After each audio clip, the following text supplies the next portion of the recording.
தந்தை, மகன், தூய ஆவியாரின் பெயராலே ஆமென். இயேசு கிறிஸ்துவின் அன்புமிக்க சகோதர சகோதரிகள் உங்கள் அனைவருக்கும் கிறிஸ்து இயேசுவின் அன்பு கலந்த வணக்கத்தை தெரிவித்துக் கொள்கின்றேன். இந்த நற்செய்தி பாகமானது லூக்கா நற்செய்தி 4ஆம் அதிகாரம் 38 முதல் 44 வரையில் திருவாக்கியங்கள்.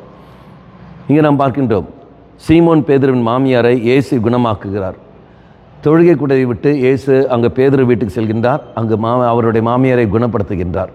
அதன் பிறகு மாலை வேளையில் எல்லோரும் கொண்டு வருகிறார்கள், இயேசு எடுத்து கொண்டு வருகிறார்கள். இயேசு எல்லோரையும் குணப்படுத்துகின்றார். அவள் ஆலயம் விட்டு அவர் எங்கே நேரம் செல்கிற அடுத்த நபருக்கு பிற அன்பை மையப்படுத்திருக்கு. நீயும் நானும் எங்கே செல்கின்றோம்? ஆலயம் விட்டு நம் குடும்பத்துக்கு செல்கின்றோமா அல்லது மற்ற காரியங்கள் செய்வதற்காக செல்கின்றோமா?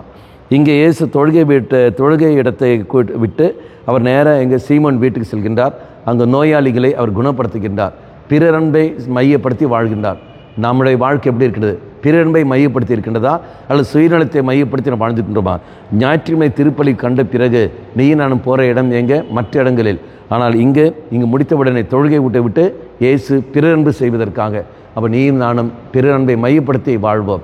அந்த இயேசுவிடம் அந்த அனுபவத்தை பெற்றுக்கொண்டு அதை நாம் செய்கிற பொழுது மற்றவர்களுக்கு நன்மைகளை கொடுக்க நாம் முயற்சி எடுப்போம். கண்களை மூடிக்கொள்ளுங்கள். ஆண்டவரே, பிறர் அன்பில் நான் ஈடுபட வேண்டும் என்றால் உன்னுடைய சக்தி எனக்கு தேவைப்படுகிறது. ஒவ்வொரு நாளும் திருப்பலி நான் பங்கெடுத்து அதன் பிறகு நான் செல்கின்ற பொழுது பிறர் அன்பில் ஈடுபட எனக்கு சக்தியை தந்துள்ளோம்.